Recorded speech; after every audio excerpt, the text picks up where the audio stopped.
On Saturday, June the 4th, 2011, the 10th annual Expo Sir, a leading international health forum, was held at Mexico's World Trade Center in Mexico City, bringing together organizations, companies, philosophers, and experts specializing in health, spirituality, meditation, and yoga.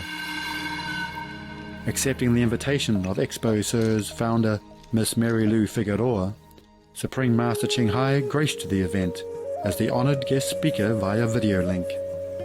Having met Supreme Master Chen Hai last year at the United Nations Climate Change Conference, Miss Figueroa was inspired by her dedicated work for the planet and humankind. During the video conference, Supreme Master Chen Hai lauded the Mexican government for its green endeavors, while encouraging all in the world to adopt the organic vegan solution for halting climate change. We now invite you to join us for the live video conference with Supreme Master Chen Hai, titled From Crisis to Peace, The Whole Universe is Blessing Us, held on June the 4th, 2011 in Mexico City, Mexico.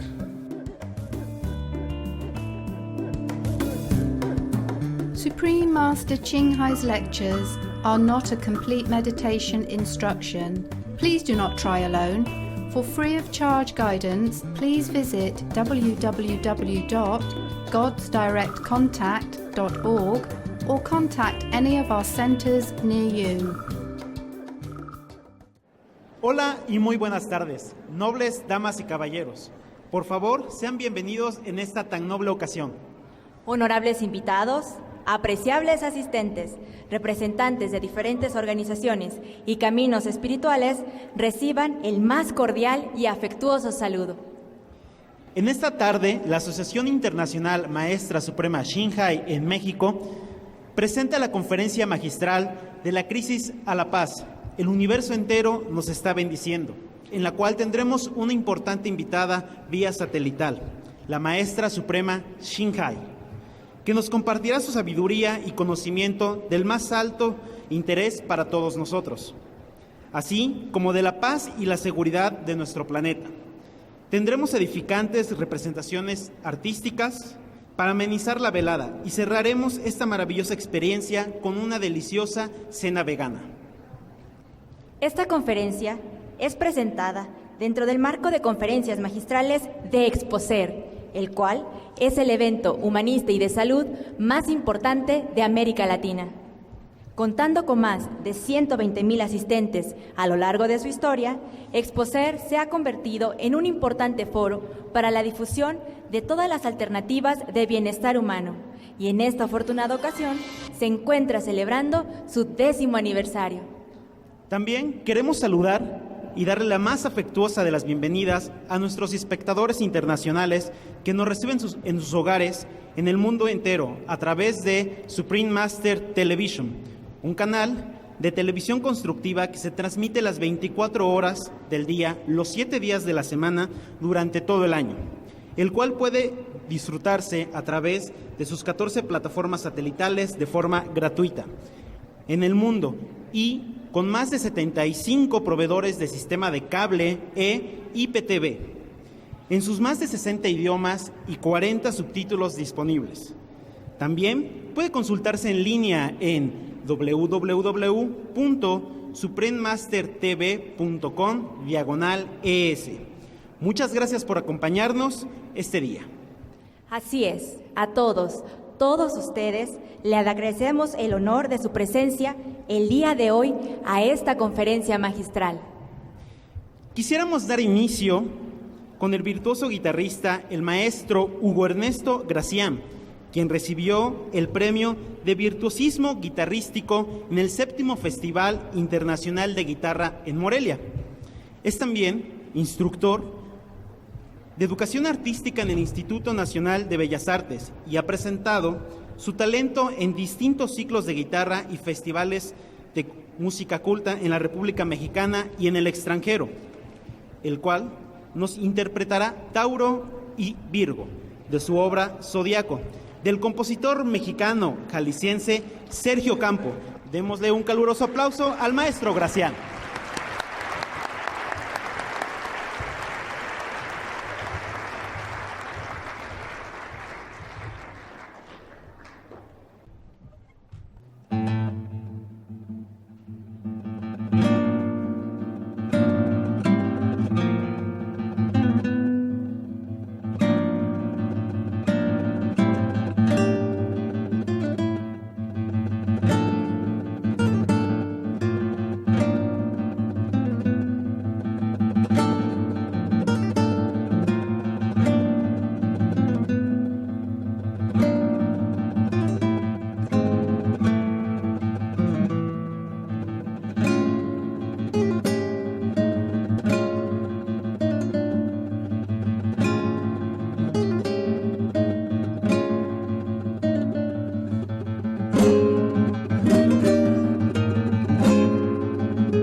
Maravilloso.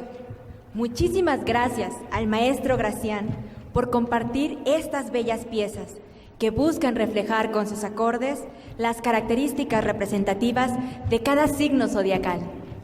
Hoy queremos hacer llegar un mensaje de paz, un mensaje de amor universal que incluye a todos los seres en la creación, ya sea plantas, animales, humanos, ríos y mares. Todo aquello que comprende esta excelsa creación universal de la cual formamos parte, de nuestra gran abundante belleza de nuestra madre tierra. Este misericordioso planeta nos ha dado todo lo que hemos podido necesitar y más. El día de hoy está clamando por el despertar de nuestra conciencia humana celestial y por acciones efectivas para restaurar su glorioso y perfecto estado original. Quisiéramos ahora tomar la oportunidad de presentarles a una persona, un individuo extraordinario y ejemplar, que es la inspiración de nuestra asociación internacional. La maestra suprema Чин Хай es una maestra espiritual, artista y filántropa vegana, reconocida a nivel mundial, que ha dedicado toda su vida al servicio desinteresado de la humanidad, extendiendo su amor más allá de las barreras culturales, raciales y de especie. En pocas palabras, un gran ser de luz que se interesa por todos nosotros, por la paz de nuestro planeta y por el medio ambiente. Vivir en un mundo de paz y amor es un sueño compartido por todos los seres de esta tierra. La humanidad debe caminar junta este sendero y redoblar esfuerzos para hacerlo realidad. El tiempo ha llegado y solo es necesario ser ejemplo, ser ese cambio que tanto añoramos. Ahora, quisiera invitar al escenario a la señora Rosalba Zúñiga, psicóloga y vegana, miembro de nuestra asociación en el estado de Veracruz, que compartirá con nosotros su experiencia con la maestra suprema Чин Хай en el método de meditación Quan Yin.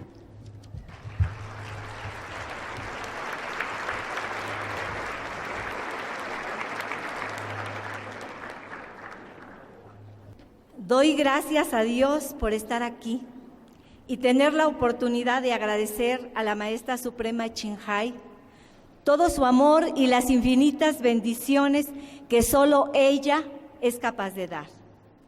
Desde niña tuve sueños muy especiales, con mucho colorido y emoción. Por ejemplo, aguas torrenciales como el diluvio, las pirámides de Egipto, pagodas chinas de puro oro florentino, con una belleza excepcional, que de niña no lo había visto ni en revistas, ni había televisión en mi tiempo y comunidad. Yo sentía que había algo más de lo que podía ver con mis sentidos. Así mi vida se convirtió en una búsqueda. Muchas veces me sentí muy pequeñita, como perdida en tanto espacio, desvalida en un mundo de caos. Pero algo había en mí que me decía, llegarás mañana. ¿A dónde? No lo sabía. Buscaba explicaciones, buscaba la verdad. Me cuestionaba, ¿por qué nací? ¿Por qué estoy aquí? ¿A dónde voy? Un día, siendo adolescente, escribí, quiero encontrar a Dios. Busco a un ser supremo que comprenda todo y resuelva los problemas y conflictos que atañen a toda la humanidad. ¿Por qué reñimos hermanos con hermanos? ¿Por qué discutimos padres con hijos? ¿Por qué peleamos con la maestra, con la vecina o con toda persona que se nos ponga enfrente? Yo busco a Dios para que me explique esto, para que sea mi maestro, mi guía. Así, mi búsqueda, mi sed de saber, de encontrar la verdad, me llevó a estudiar psicología, dianética, neurolingüística, yoga, a leer muchos libros de la vida de los grandes iniciados, retiros espirituales. Esto me daba tranquilidad. Contestaba algunas preguntas, pero no tenía las respuestas de todas estas cuestiones. Así mi búsqueda continuaba, hasta que un día fui invitada por mi hijo mayor a ver una videoconferencia de la Maestra Suprema Чин Хай. Fue entonces que pude sentir que había encontrado a ese ser supremo que mi alma pedía y a mi guía espiritual, y pude entender lo que Jesús nos decía. Pide y se te dará. El que tenga oídos para oír, que oiga. Así me inicié felizmente en el año 1998 en la ciudad de Los Ángeles. Gracias, maestra, por ser ese océano de amor, de luz, de ese amor incondicional, por resolver todos los problemas y conflictos que atañen a toda la humanidad. Ahora sé que la razón de existir es aprender a amar, y solo lo podemos lograr con un guía espiritual, con un ser iluminado, lleno de amor, de humildad y luz, que está dispuesto a darnos la llave para la iluminación inmediata. Gracias, maestra, por todo tu amor, por ese amor infinito celestial. Muchas gracias.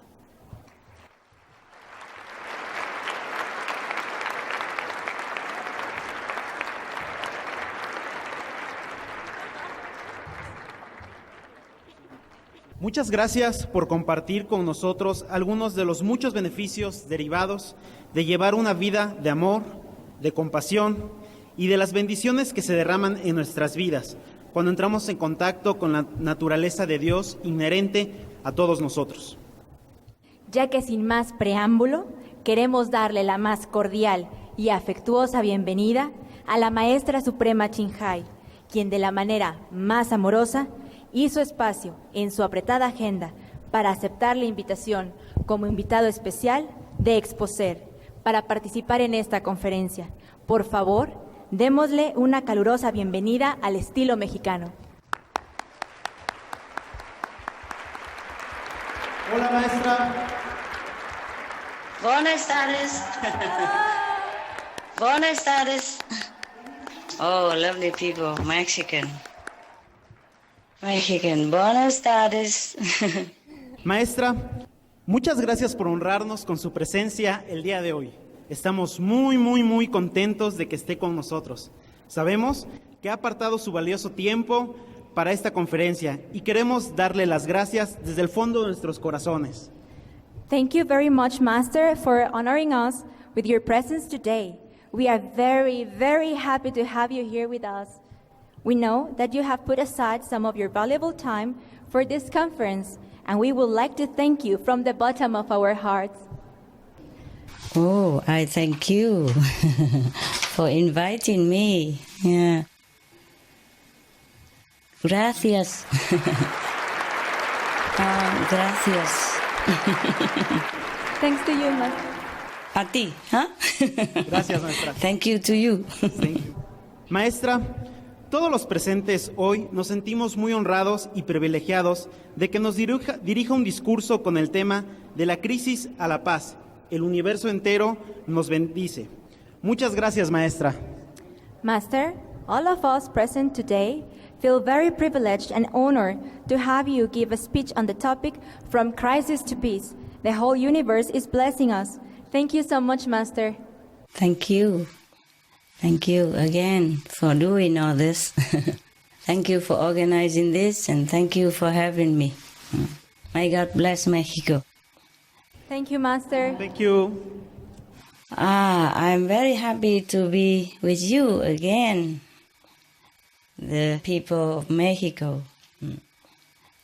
And I would like to thank all the smart people at the Expo Sir in Mexico City.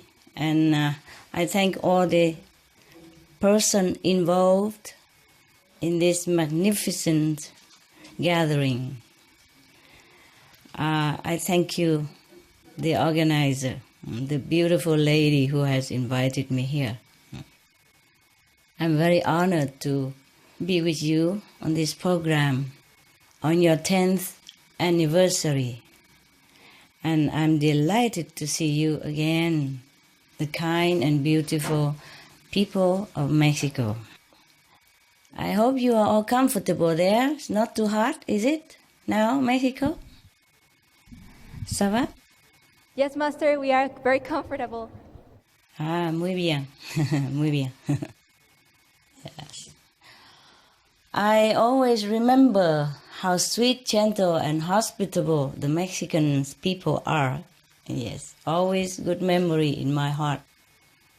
And I have just been in your country again, last winter. The Mexican Environmental Secretary, in the name of your country, has kindly invited me to attend the United Nations Climate Change Conference. Your government graciously facilitated the discussions in such a way that all the countries participated there felt welcome and their voices were heard, so that the leaders of all the countries left the conference with some satisfaction of fruitfulness and hope for the planet's future.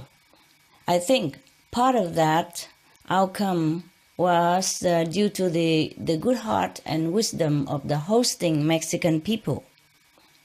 So I was more than happy to join this event again in order to see the Mexicans again, especially as this is so positive, such a very forward-thinking gathering. I'm sure you all agree to this, and we all thank the organizers and all persons involved. I would like to mention something about holistic health and personal growth, which are very essential for our happy life. Holistic means wholesome. Wholesome. We seek always to be whole because that is what we are originally. We are part of something wholesome, great, because we are part of God. And this prompts us always to be seeking inside our heart, to be whole again, to be one with God again. This is much like how our hand, for instance, is part of our whole body and sharing the same flow of nutrients and life force. And when the body feels cold, the hands also feel especially chilled.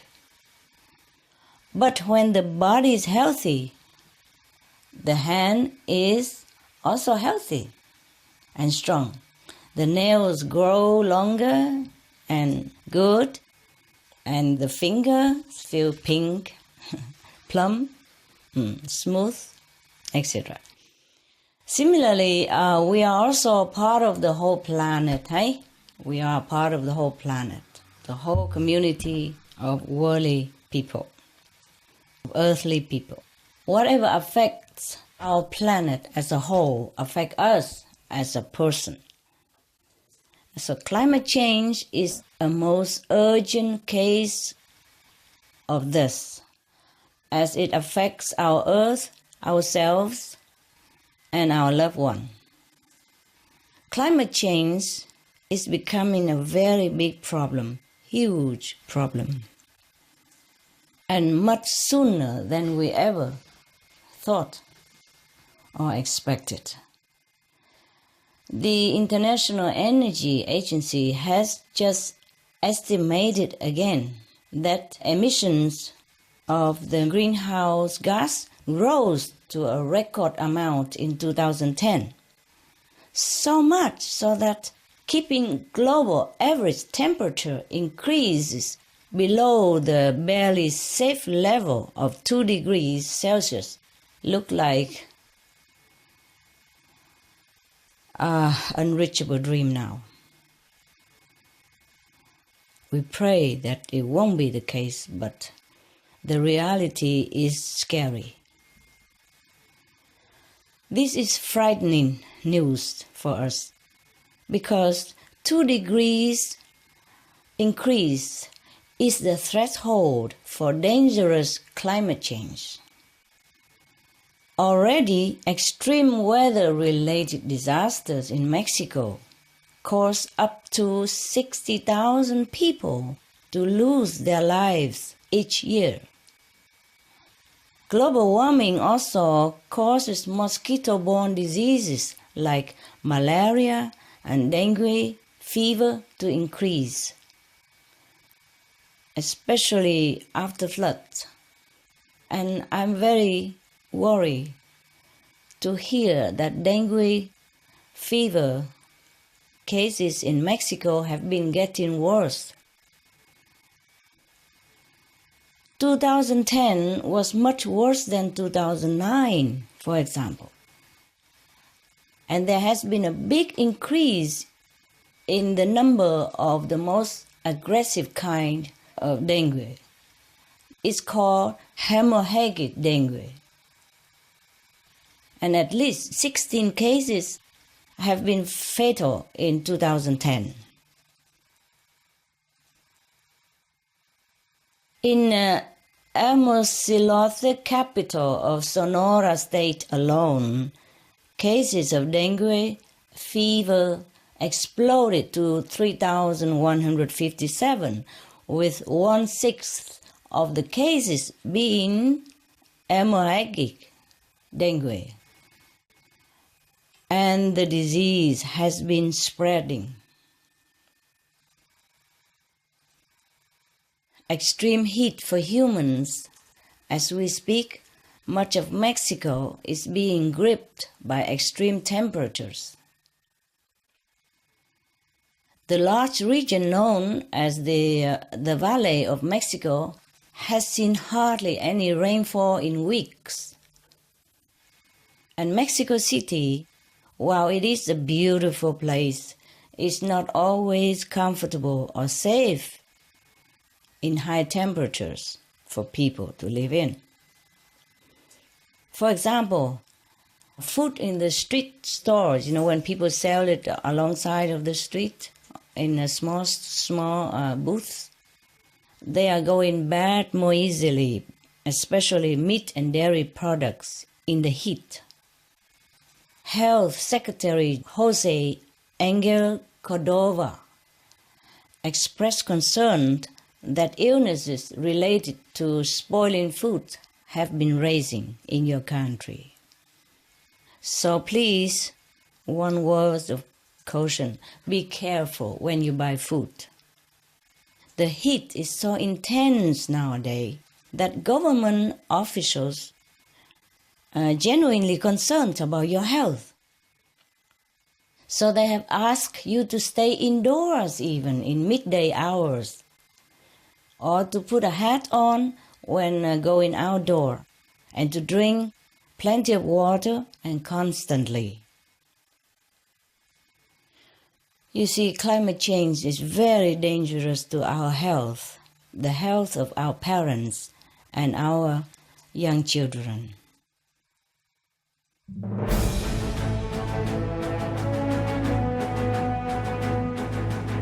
European Parliament supports reducing meat to lower greenhouse gases. Call vote.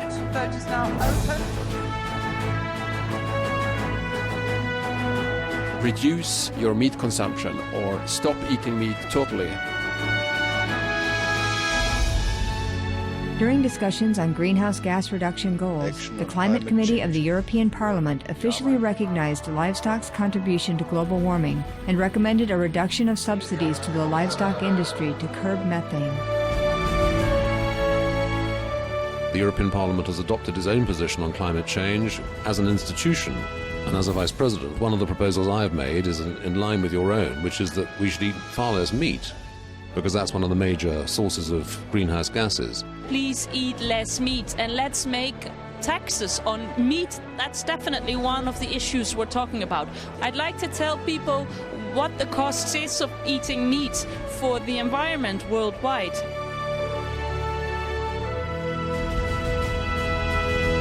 My name is Jens Holm. I'm a member of the European Parliament. Please, be veg, go green to save the planet.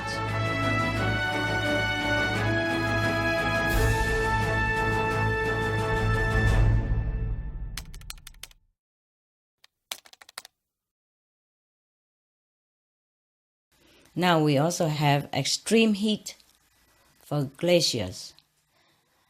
In this same heat, we also have trouble on a bigger scale in Mexico due to this heat. For example, the glaciers on the dormant volcano Iztaccíhuatl. As tropical glaciers, they are rare both in Mexico and in the world. However, they are now melting much faster than scientists previously predicted. With 2 out of the 5 glaciers that have already disappeared, now snowfalls is less frequent than before, and vegetation is appearing at higher altitude. As is the case elsewhere in the world, Mexico's disappearing glaciers spell trouble for populations and agriculture that depend on the annual snowmelt for drinking water and hydropower. So the extreme heat not only makes us feel hot, but as the glaciers melt, livelihoods, food, drinking water, etc., also face a real meltdown. But with the bad news, well, there's also good news for Mexico, thank God. When I was there, I met a lot of your journalists who are also dedicated to saving the planet and really concerned about the world, as well as many leaders, including your esteemed president, who has been at the forefront of international efforts to halt climate change.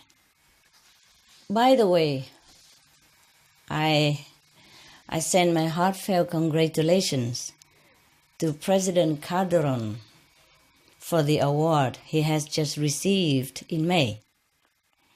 He was honored with the 2011 Champions of the Earth Prize from the United Nations Environment Program, or UNEP. You know that, right? Do you know? Yes, we know, Master.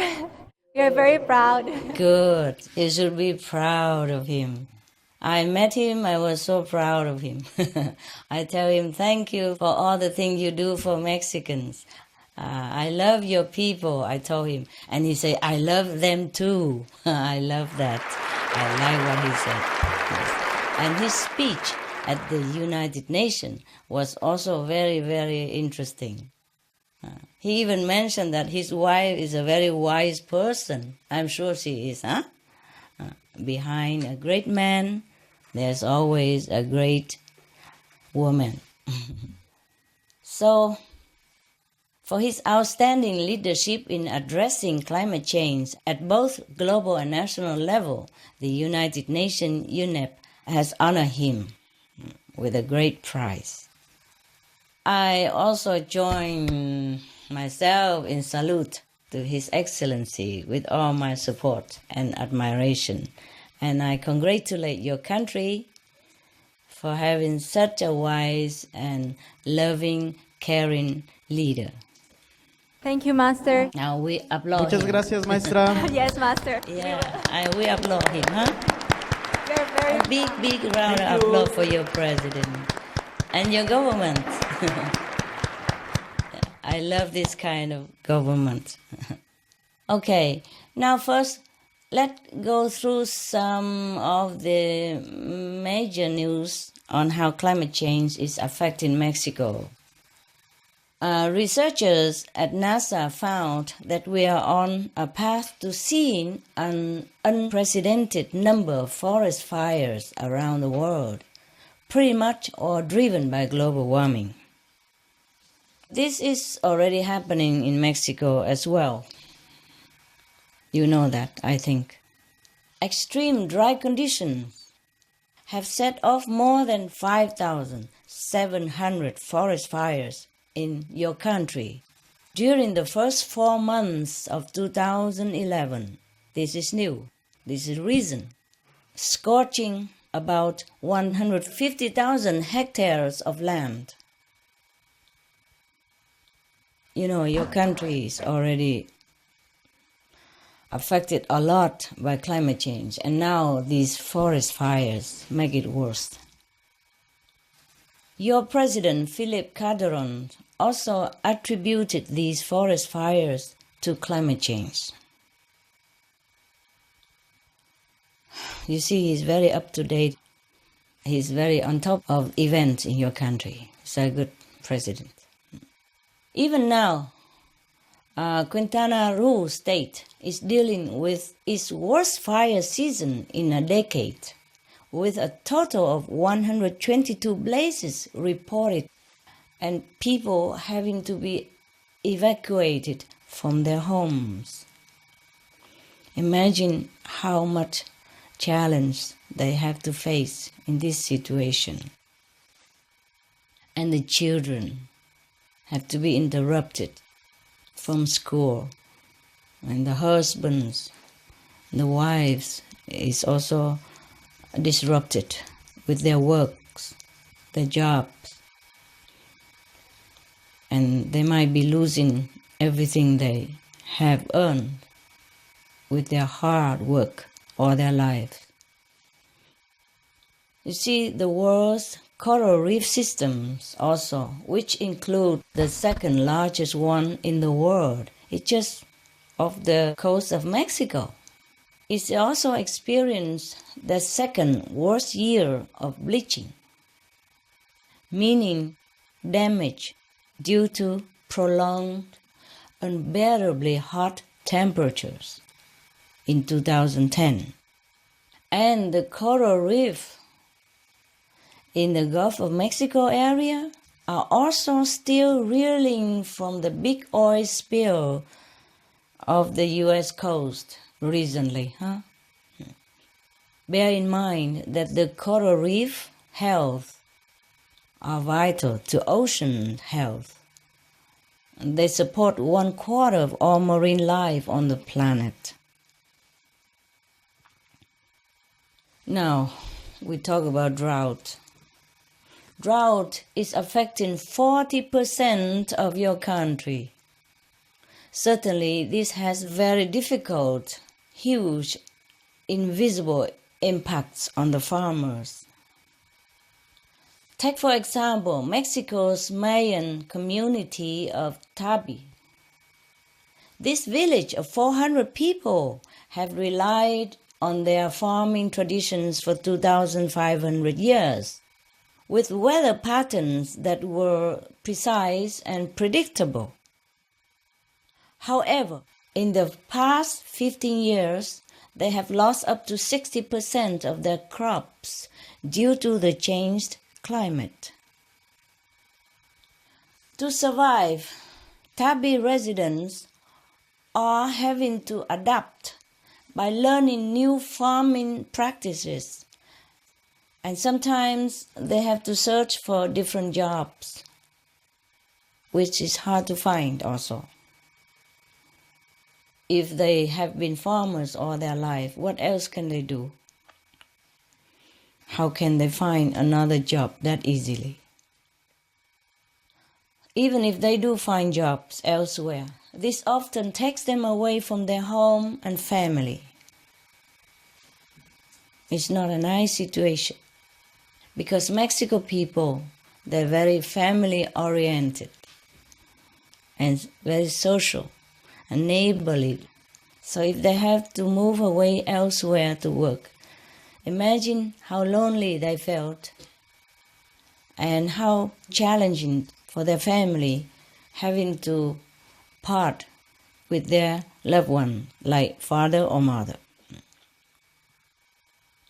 Now, tests by the International Maize and Wheat Improvement Center in Mexico have shown that maize, the vital grain once thought to be a heat-tolerant crop, actually declines because of prolonged high temperatures, especially when there is drought. For every 10% of lost crop yields in Mexico, another 2% of residents are likely to leave their country. So up to 6.7 million Mexican people may be forced to leave, for example, by 2080.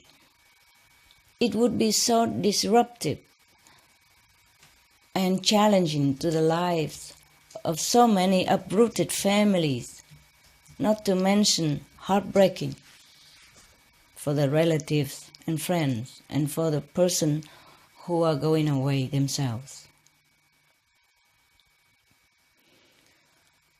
We also have freezing temperature. It's on top of all that.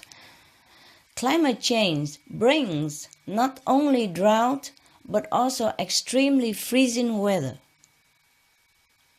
The National Autonomous University of Mexico, or UNAM, released a report in February affirming that heavy snowstorms coming earlier this year in Mexico, the United States, and Europe were linked to climate change again. Even cold weather also linked to climate change. So you see, climate change affects us in many different ways, not just the heat, the drought, the flood, the disease, food shortage, etc., but even the cold. Over 4 million metric tons of maize were lost from Mexico's Sinaloa state due to severe frost conditions. In response, President Philip Calderon quickly offered federal aid to try and help farmers recover the vital crop to avoid a food shortage and high prices. Again, we applaud the President and the government of Mexico for their prompt response to crisis. But how long can the government continue helping people? How long will the storage supply last if the weather continues to be a burden to the nation and getting worse as the time go by? Also, the Mexican government witnessed climate change causing disease and loss to corn species in other parts of the world. Thus, the government wisely decided to preserve the integrity and resiliencies of her 60 native varieties of corn by turning down the offer to implement genetically modified versions. Wow, I really am impressed with your government decisions. This is a laudable eco-conscious actions and a health-conscious actions for your country, people. Really, your government care for its subject, for the health of the Mexicans. I would like you to applaud again your government and your president. Thank you, Master. Thank you, Maestra. No, I thank you. I thank your government. Now, we come to the forest in Mexico. Forests are important for maintaining water supplies and protecting communities from flooding. Forests are also very much needed to stop climate change because they can store tremendous amounts of greenhouse gases for us. But right now, 20 to 25% of emissions are actually coming from the forests themselves because of climate change and deforestation. Burning forests causes the massive release of CO2, carbon dioxide, that has been stored in the trees. According to the United Nations Food and Agriculture Organization, Mexico has been ranked as one of the 5 countries in the world with the largest losses of primary forest area in the last 20 years. One of the most dramatic examples is the state of Tabasco, which has lost 1 million hectares of forest, or 58% in the past several decades. Now, Tabasco has only 100,000 hectares of forest remaining.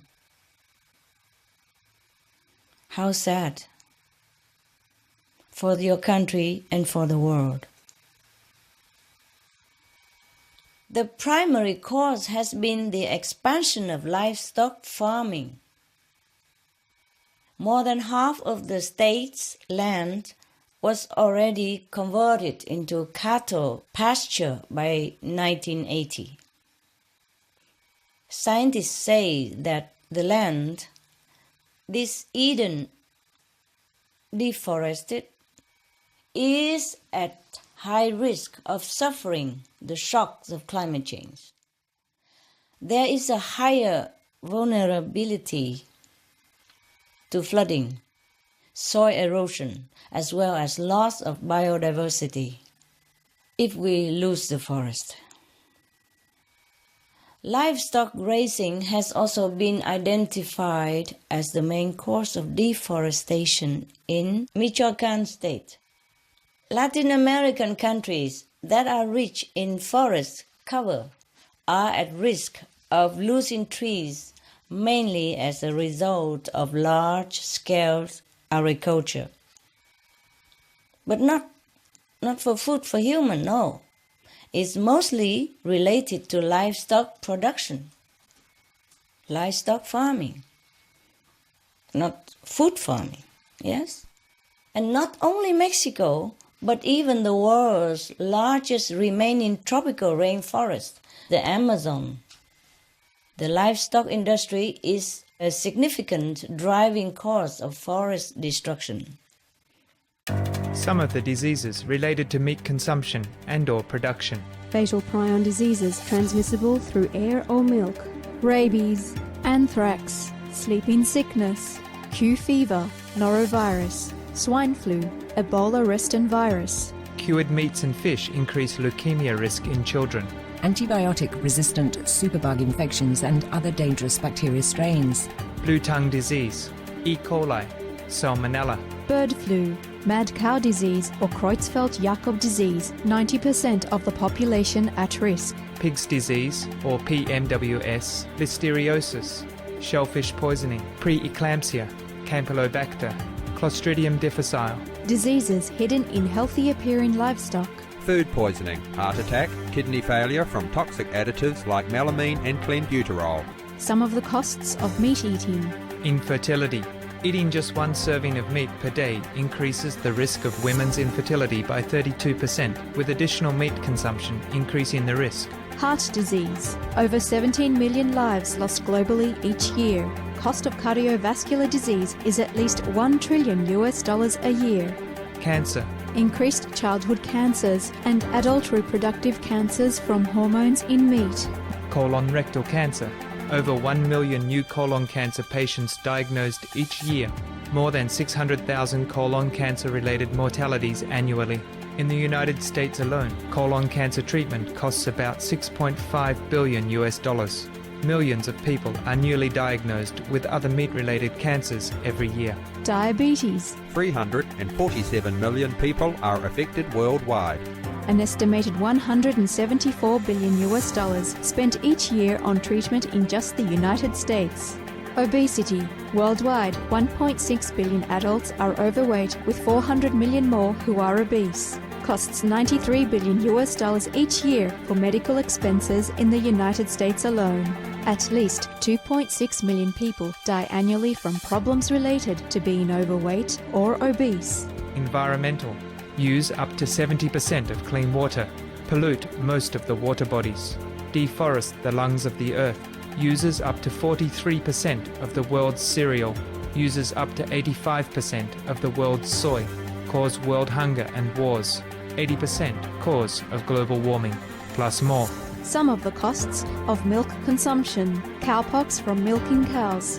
Bacterial microbes, pesticides and enzymes found in cheese derived from the inner stomach linings of other animals.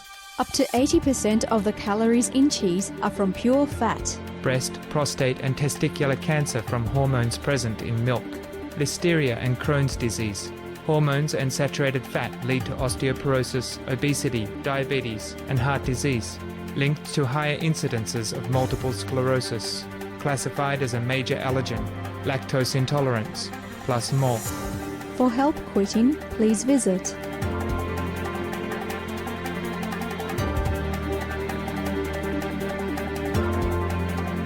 For more urgent information, please visit www.suprememastertv.com/killers.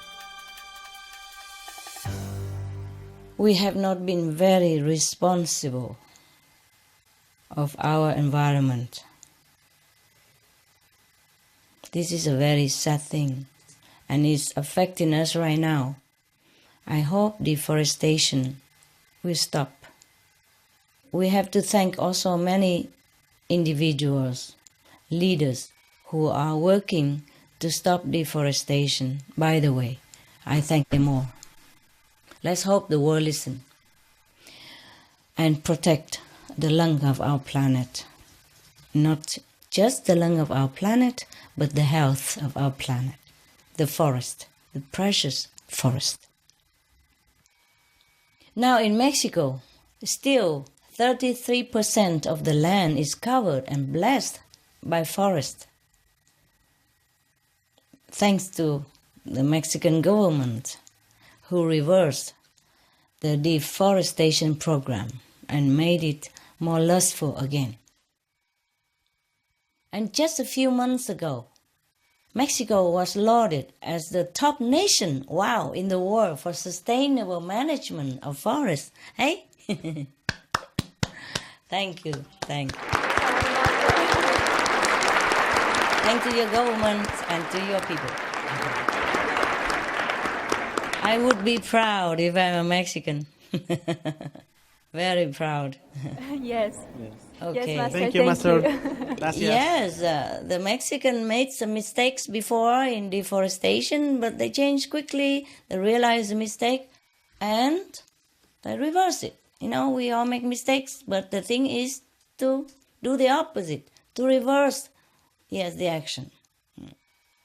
Now, the World Bank announced that through a 13-year joint program with the Mexican government, over 800,000 hectares of forest have been given to indigenous peoples. And as a result, 70% of all the forests are owned and cared for by the local communities. How wise, such a wise policy. Many countries should learn from this. And today, Mexico's deforestation rate is half of what it has been a decade ago. It's a good news, huh? This endeavor has also facilitated general conservation, job creation, and betterment of local governance. In addition, the new jobs have enabled over 6,200 villagers to remain in their locality instead of having to move away due to work shortage. I can applaud your country forever. Gracias, maestra. Gracias. That's right. Yeah. And I can congratulate Mexicans forever also. Congratulate. And much love. God bless you.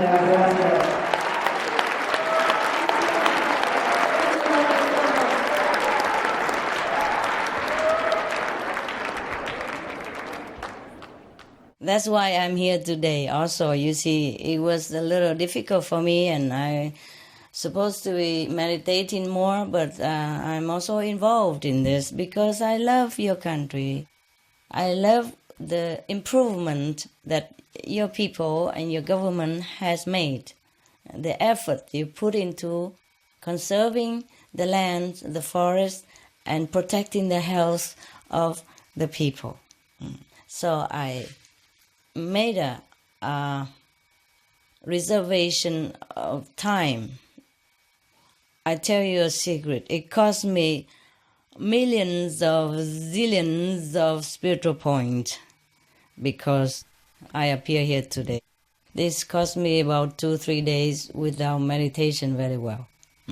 But I thought I should participate instead of my representative because I like what the Mexican people have been doing. I like your president. I like your government. Yes. Because I was happy to hear of this project. Thank you, Master. Gracias. Thank you so much. Yes. Thank to you. And of course, not just happy, but I also offer a humble contribution of $50,000. Well, $50,000 is not much, to such a great project like that. But it's a symbol of support and gratitude from my part to all involved in your country and outside of your country in realizing this beautiful endeavor. Because it affects not only Mexico, but it will affect the world. We are all linked together. If you protect Mexico, you also, by the way, protect the world. So I also am very grateful. Furthermore, your President Philip Calderon announced during the climate summit in Cancun that he was determined Mexico would achieve zero deforestation within the next decade. Pray for him, okay? Pray for him to do that. Yes, Master. I pray for him, for your country, yes, so that you can realize not just that, but more. It's important to protect Mexico. It's important to protect every country, of course. But any country who can do that, who is the forefront, we are especially grateful and give a high salute.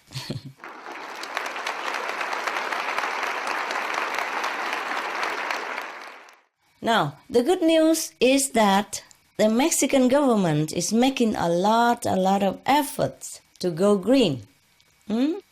Make green cities, green village, planting more trees, reforestation, etc., etc. Not just in protecting forests, but in all sectors. Bravo, Mexico! Bravo!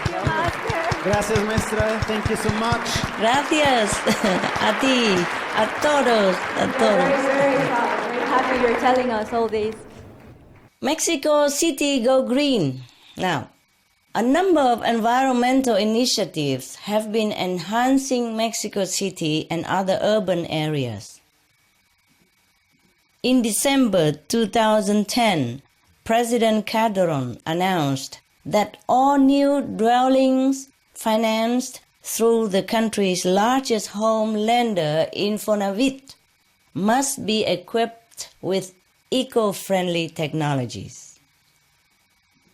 Mexico's urban areas are also implementing green roof technologies at an unprecedented pace, with Mexico City become the first in Latin America to adopt standards for their installation and featuring more than 20,000 square meters of naturalized roof space thus far.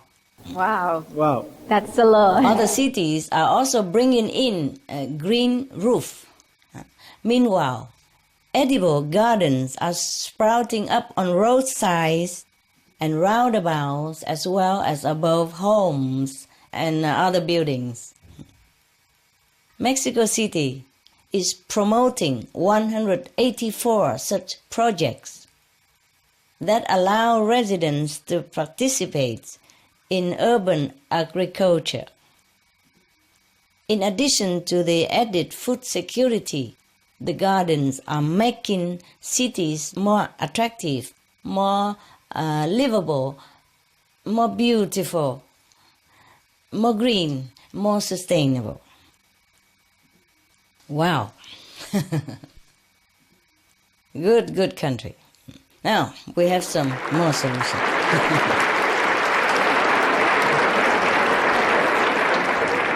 See, I'm wearing green today, huh? Yes. Because your country is going green.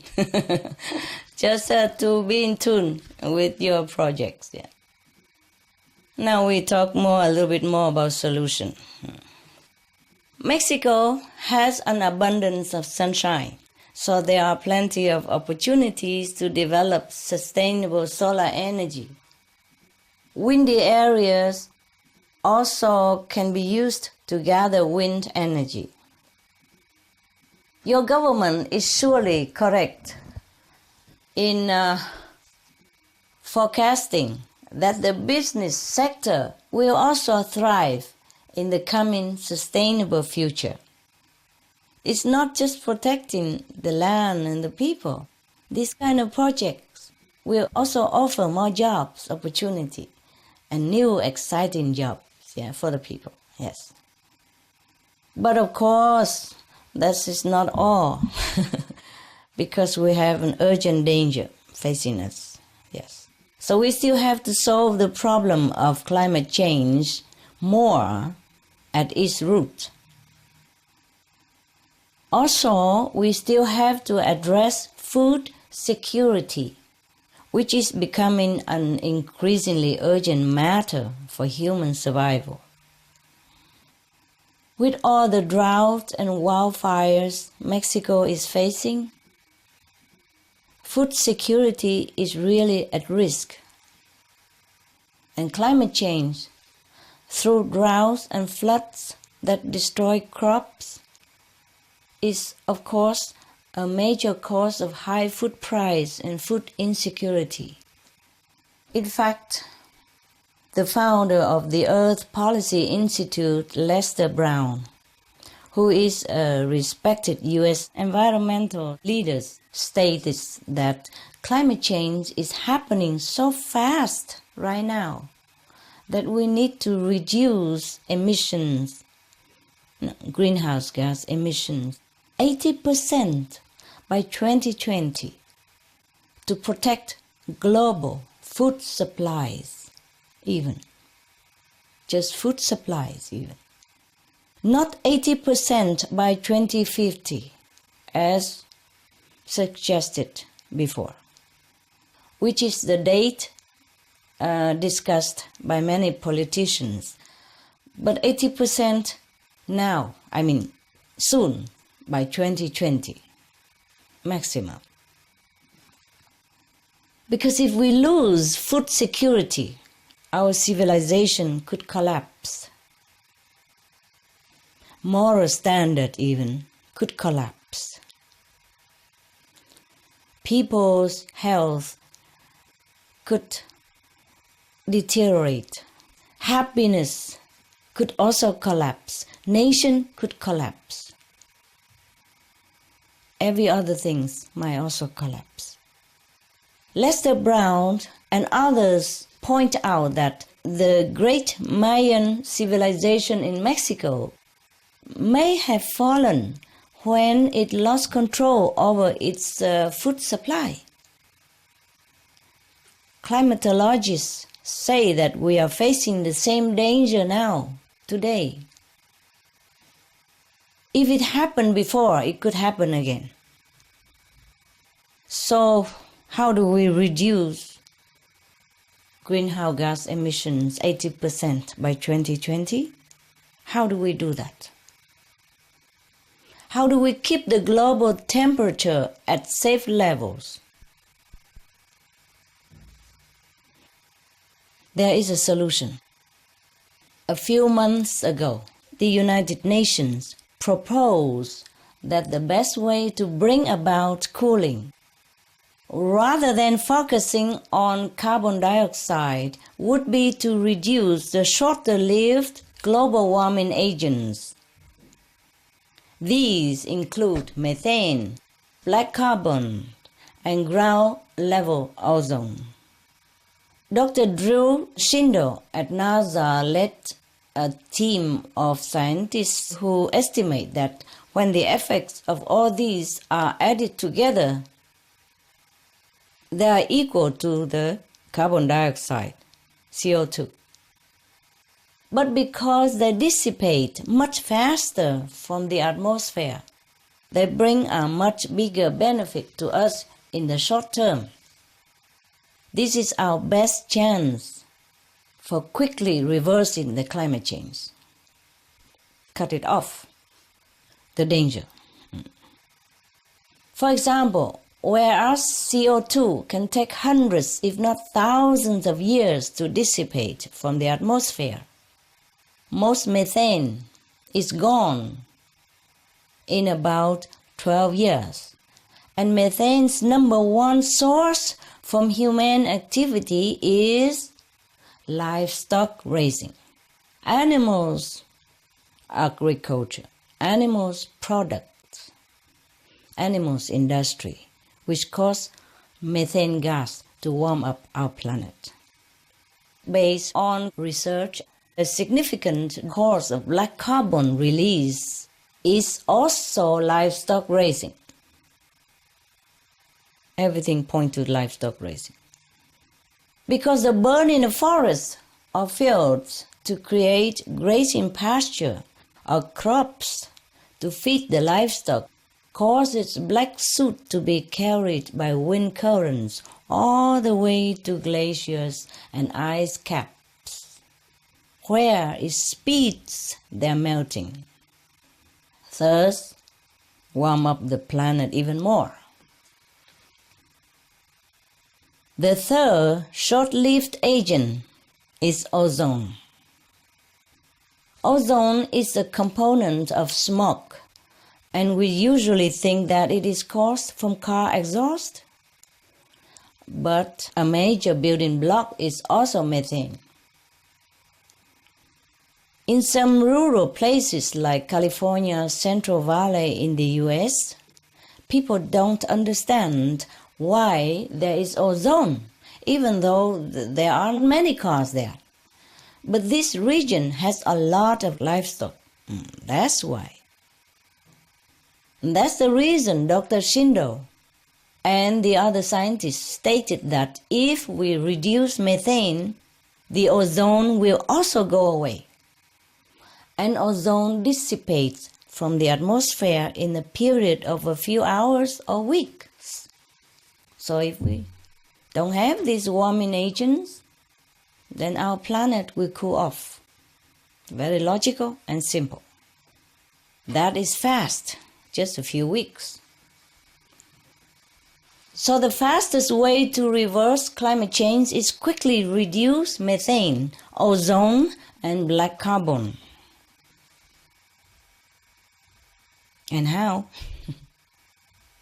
Again, the fastest, cheapest way to do this is to stop raising animals for human consumption. Water scarcity is also a serious problem because without enough water, we cannot grow food. The World Economic Forum estimates that if we continue with current trends, 2/3 of the world will be water-stressed, means short of water, by 2030. Just over a decade, huh? And Mexico is certainly one of the places to be affected. But 70% of all water used by humans goes to agriculture, especially livestock agriculture, livestock raising. So the best place to conserve water is through food, manageable food, sustainable food, not animal food. And the best way to feed more people with less water is also through food. Sustainable food practice, sustainable agriculture, organic, vegan agriculture. So we all should go vegan. And the best is organic vegan. The 20 water centers in the Netherlands have found that the most efficient way to grow protein, calories, and fats is through a plant-based diet. To grow 1 gram of protein, we need up to 6 times more water for animals' protein than for plant-based protein. It is the same with calories. It takes 20 times more water to grow calories from beef than to grow it from grains or potatoes. So to feed more people with less water, the best way is to be vegan, and organic vegan to be exact. Organic because it minimizes the use of chemicals as well, which is very, very harmful to the environment and to our health, and also worsen global warming effects such as oceanic dead zones. Another challenge we are facing right now is how to pay for climate change mitigation and adaptation, especially in an era where many developed countries are facing financial crisis. Even those that wish to help the developing countries are not able to be as generous as they might wish because of the financial difficulties they are facing themselves. Many strong countries are facing financial problems right now, and that affects other underdeveloped countries as well, because they cannot offer more financial aid the way they want to. You see, it affects everybody, the financial crisis. We are losing species 100 times to 1,000 times faster than at any other time in the Earth's history. So stopping biodiversity loss is expected to cost more than to reverse climate change. So by all means, we have to reverse climate change. Now, in addition to all this, we find that 70% agricultural land is currently being used to either graze livestock or raise food for the livestock, which are killed for human consumption. In evaluating policy options for reversing biodiversity loss, the Netherlands Environmental Assessment Agency has found that the single most effective approach would be a no-animal diet.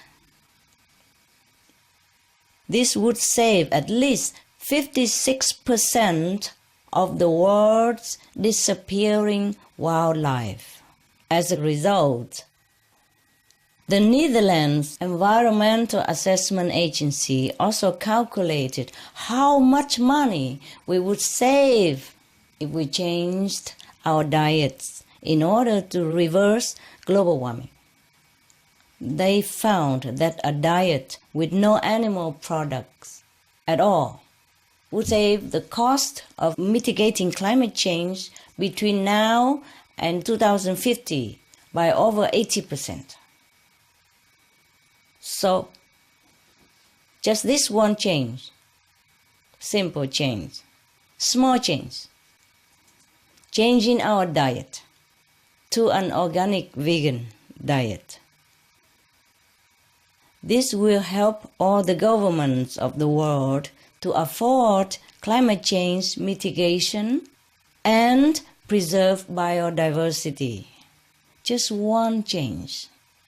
That's all we have to make. It's not that big deal. Even if it is a sacrifice, just to sacrifice one part of our taste, not the whole part of our taste. Normally we would include vegetable in our food anyway. So we just change a portion of our food daily. Then we can save the world for us and for future generations. And as I mentioned earlier, it will also help us protect food security and conserve water. What is the use for us to satisfy our taste right now with meat when we know for certain that in the future our children will go hungry, our world will collapse? What is the use of that? However tasty the meat is, we have to consider this option and change it so that the world can continue to survive and thrive in abundance and happiness and health. As President Calderon accepted the UNEP Award in New York, USA, on behalf of all Mexicans, he called for a massive effort to change the world. I would say to save the world also. Because that is what a green economy implies. To save the world, to change the world for the better. He also said that we can stop both climate change and poverty at the same time by building a green economy. And I agree. Do you agree with him? Yes, Master, of course. Yes? Good people, good people.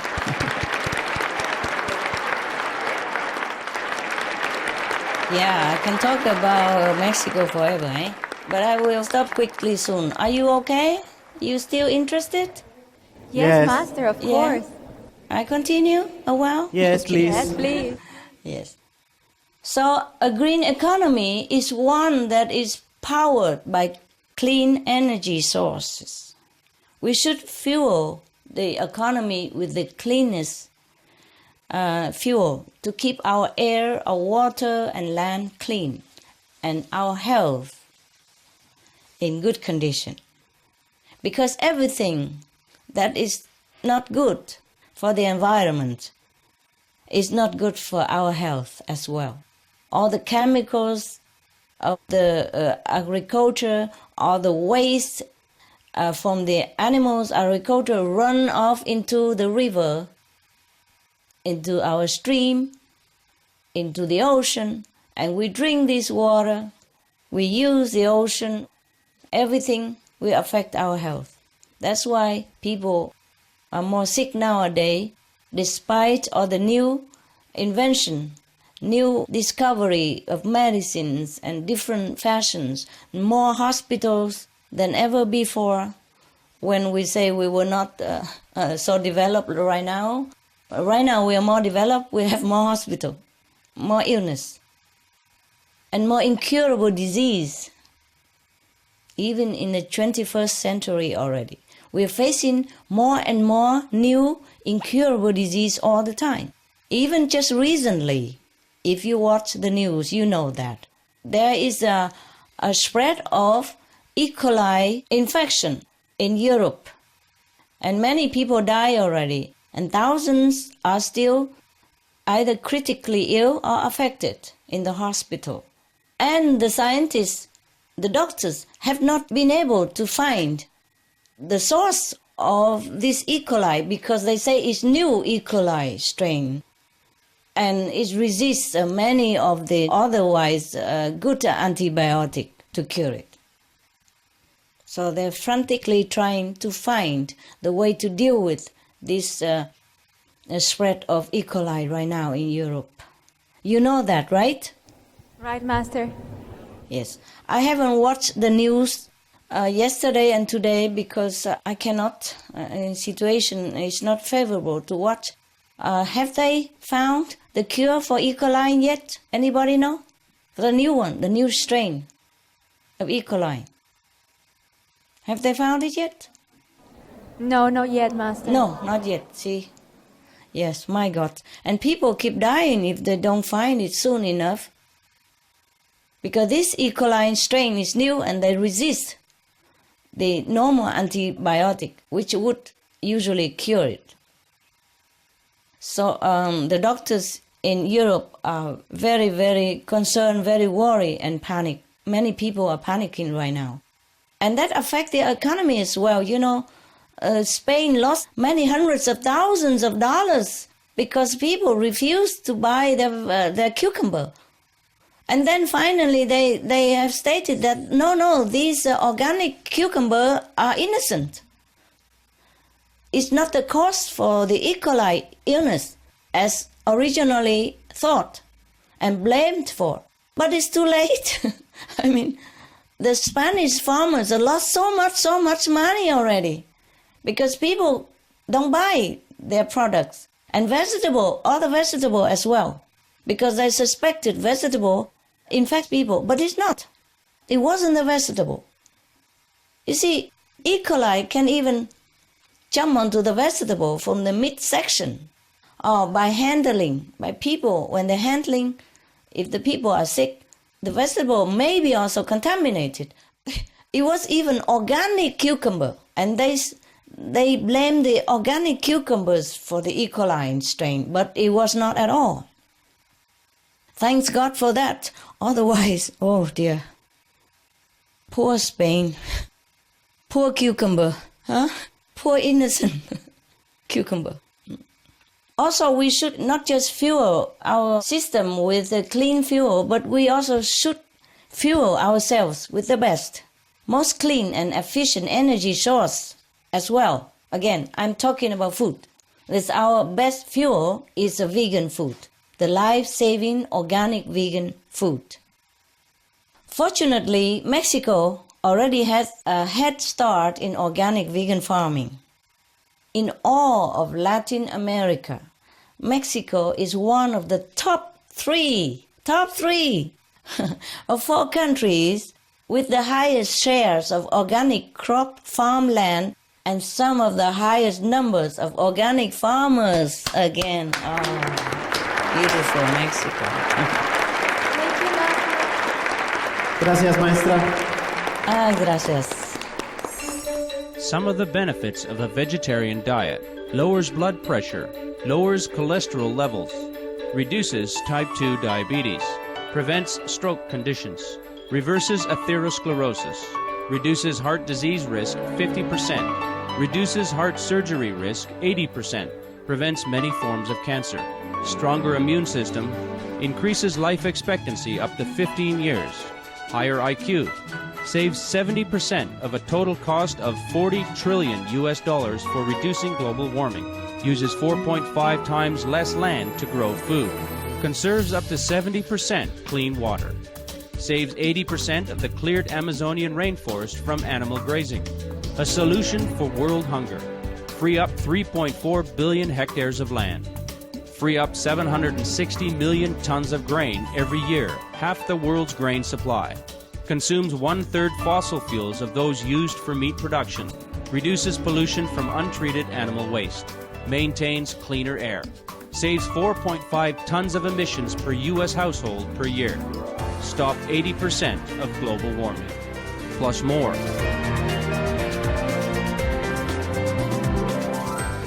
Save your life. Be veg, go green. For more urgent information, please visit www.suprememastertv.com/save-our-planet.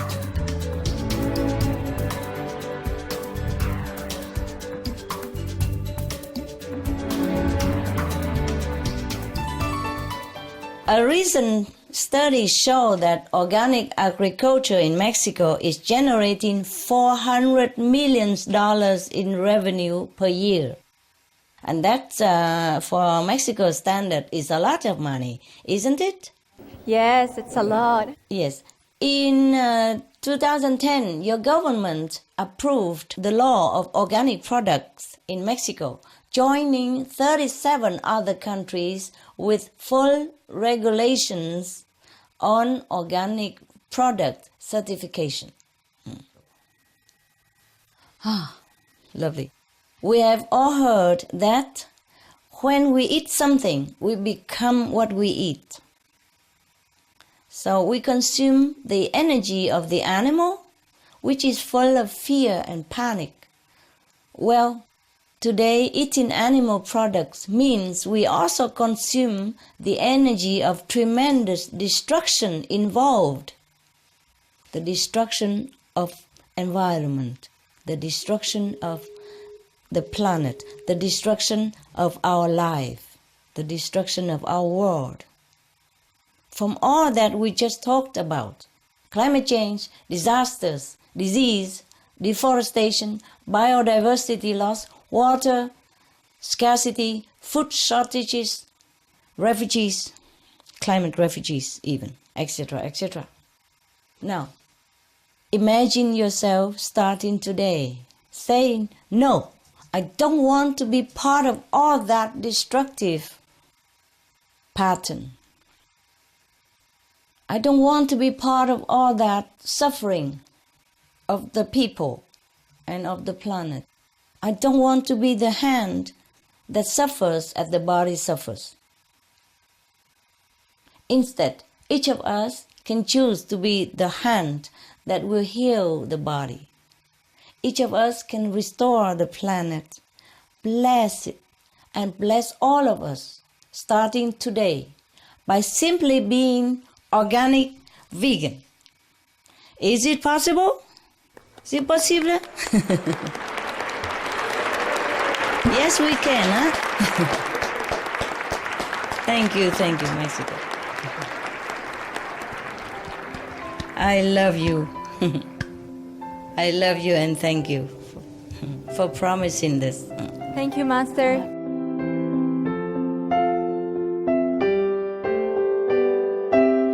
Bueno, creo que es algo ya absolutamente necesario. Esto que está haciendo la maestra tendría que difundirse a todos los niveles educativos, a todos los niveles sociales, empezando por los hogares, para que realmente haya un cambio en la humanidad, que ya es urgente, y creo que ha sido una gran labor que han desarrollado a través de la asociación, muy importante, con mucho esfuerzo.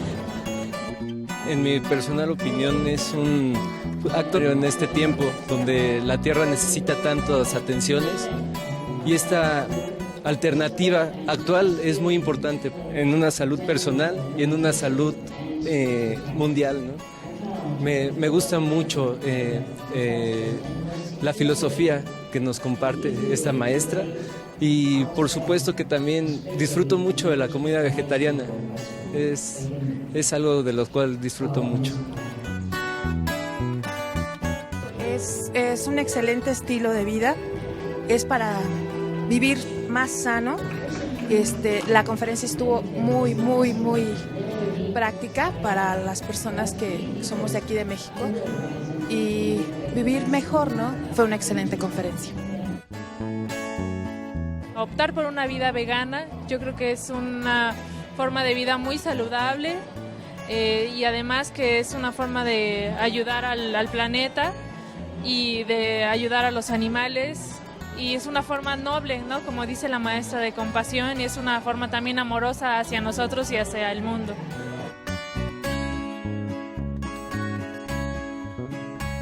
Supreme Master Чин Hai's lectures are not a complete meditation instruction. Please do not try alone. For free of charge guidance, please visit www.godsdirectcontact.org or contact any of our centres near you.